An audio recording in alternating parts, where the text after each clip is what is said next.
At the beginning of episode 4, we see that Q's and Mosher have returned from shopping, and here Mosher asks President Kanzaki if she can keep this staff here in the student council office. He says no, absolutely not, and after this Kanzaki says to Q's, thank you for going shopping with her. If she went alone, who knows what kind of shopping she would have done. The student council office becomes a toy house. By the way, don't you still want to join the student council? Q's says no, but I can definitely help you sometimes. Hearing this, Mosher says that Q's should get his name written in the members list. Kanzaki also agrees with her. So Q's asks, I understand Yuki, but President, why do you want me to join the student council? So Kanzaki asks, why don't you want to join? You have done a lot of outstanding work as the vice president in your junior high school. He tells Q that I had a different reason to become the vice president at that time. Kanzaki says then what is the problem in having a crush? I became president so that I can get the girl I like, and after this Kanzaki shows a picture to Q's, and Q's is surprised to know that this picture is of Kanzaki Kanzer. 2 years ago I looked like this. I was always behind in sports grades and everything, but after that I fell in love with a girl and then I worked hard to get her, and now she is my girlfriend. The current vice president is Jesus Sarasimer. I made a lot of changes in myself to get her, and becoming president was also one of those changes. So I say again that there is no harm in having a crush, and Mosher also joined the student council because Jesus had knighted her. So Mosher says yes, you are right. You can join the student council for any reason, whether it is friendship or love. Hearing this, Kanzaki says, you are absolutely right. When you were the vice president in middle school, Q's, at that time you achieved a lot with Yuki, but by doing this you have not achieved many times more. And hearing this, Q's remembers a long story of his middle school where his sister Yuki tells him, Baya, you always stay with me, and now Kanzaki says, if you join the student council, then I'm Mosher. We all are ready to welcome you. So now Q says, I will think about it and tell you, and after this Q starts thinking about my desire to join the student council, but then he asks where is Alya. Kanzaki tells that she has gone to resolve an issue between the soccer club and the baseball club. The baseball club has been practicing on the field for a long time for its annual inter-school competition, but this time the members of the student club are also participating in a competition, because of which they want the baseball club to give them the field, and now none of the two clubs wants to leave the field from their hands. And then Mosher tells that the captain of the baseball club is very famous. He has even appeared on TV many times. Although a team is formed to resolve such issues, but today he is a little busy with the Kendo club, so I sent Alya, but it is not going to be easy for her. After hearing this, Q's comes out and says maybe I should go to see if they are fighting. Now after this we are shown the scene of the place where there is a baseball club and a soccer club, and Alya is also there, and here there was a lot of argument between these two clubs. So Lear tells them both to calm down. It is not right to argue like this. So one boy asks what should we do? Alya says how will it be if we use the field on the riverbank as an alternative? Hearing this, the soccer team says, you are right, the baseball club will go there and practice. The baseball club says why should we go there? You can also go there, and that is why both of them are refusing to go there. Because the condition of the field of Nadi Kunair is not very good, and here again an argument starts between these two clubs, but the captains of both the clubs are completely calm. Now due to this argument, poor Alya starts getting upset because no one was listening to her, and here Alya remembers her childhood and thinks that here no one is going to listen to me. Maybe it is always wrong to have expectations from others, but somewhere it is my fault because due to my behavior I am not able to understand others, neither do I let anyone come close to me, nor do I go close to anyone myself, and maybe because of me, no one is listening to me. Maybe I am going to be alone forever, and I believe that I have chosen all this myself. But here she says in Russian, please someone help me, and in the very next scene enters there our Q's. Hello, sorry if I am getting my leg in between, but I am from Student Council, General Affairs Officer Matarji's Q's. Now we are shown a scene from some time back where Q's was going to the same place where the argument was going on between those two clubs. Reaching there he sees that Alya is trying to calm those two clubs, but no one is listening to him. These words hurt Q's, but Alya will get experience from this, so he starts leaving from there. But then he hears that Lear is asking for help in Russian. Hearing this he says that this is the reason why you always stay alone. Ask for help in such a way that no one can understand you, and after this he goes to help her. And now Q's comes and says I came to know through the president that there is a debate between both of you clubs about who will play on the school field. How will it be if the baseball club practices on the riverbank? Because there are more people in the soccer club, but in return some such people will go to the soccer club to help the baseball club. But both the clubs refuse Q's point. But then a girl from the soccer club says, if we go to help the manager baseball club club. Then the other two girls also agree with her point, and hearing this the boys of the baseball club say, if the manager of the soccer club comes to help us then we have no problem, and in this way the issue between these two ends, and here Leah just keeps looking at Q's. Now after this in the evening Q's tells Alya that sorry I interfered in your work. She says it's okay, but why did you put that proposal in front of the baseball club?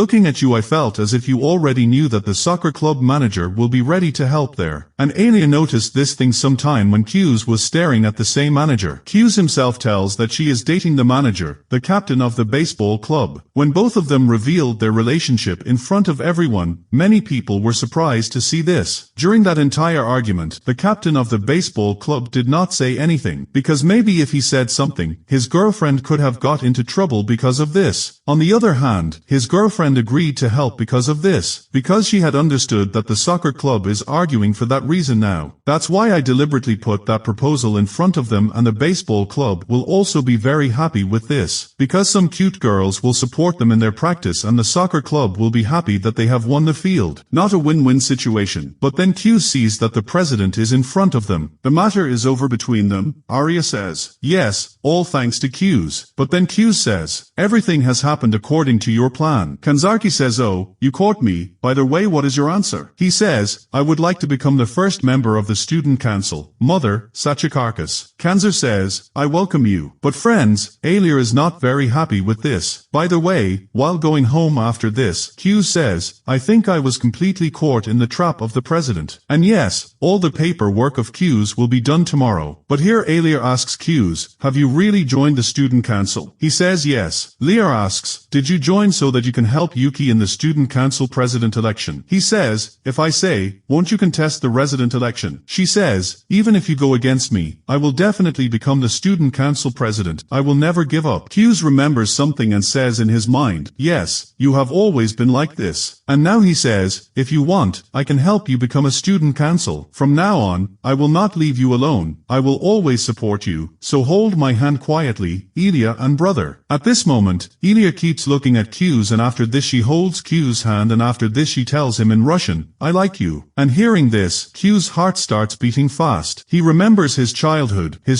friend, but then his memories break, because suddenly Leah starts pressing his hand hard and asks, are you thinking about some other girl? Q says, how did you come to know? And now Q's is shocked. Now Leah asks, you said a while ago that you will support me, right? But were you remembering Yuki while saying this? Q says no. She starts pressing his hand again, and after that she slaps Q's and says, I will forgive you only after slapping you. And now after Q's falls down, she waves her hand in front of him. Q smiles and holds her hand, and says, let's go home. While leaving, Q says, for the first time a girl has slapped me. I am slowly becoming a man. Ria says, which man keeps getting slapped by girls? It seems there is a short circuit in your brain. Q says, what are you saying to a genius? People? At one point he used to call me Broad G, but Alya does not believe him. Now after this, Leah comes home. Alya asks if your time is fine. He says, I don't know, I am not feeling anything, but in the next moment Alya kisses Q's on the cheek. Here Q's is shocked and Alya says goodbye to him and leaves. Q says, what just happened? And after this we see Alya in her room, who was blushing a lot, thinking, do I really like Q's? No, this cannot be possible. I do not like him. I just got carried away. I was a girl and I should not think about all this right now. I have important work to do. I have to become the student council president, but if I really propose to him then I am sorry, but I do not love you. And thinking this, Leah hits her hole and says, I also do not like you. And in the next scene we see that Masha comes home, and seeing Masha, Leah asks if something has happened. She says yes, something very good has happened. Look at this cute cat that looks like you. Leah asks, how does it look like me? Masha says, look at its eyes carefully. But after this Masha says, Leah, Q's is a very kind-hearted boy and I have understood why you fell in love with him. Leah says, I do not like him. Hearing this, Masha says, okay, but if you like him then you should tell him this as soon as possible. Otherwise someone else will take him away from you. Leah says, what are you saying? But Masha does not say anything and goes to her room, and Alya does not understand anything, and with this the episode ends. So friends, if you liked this episode then like it. If you are on the channel then keep subscribing and comment. Do tell us how you liked this episode. End and sayonara.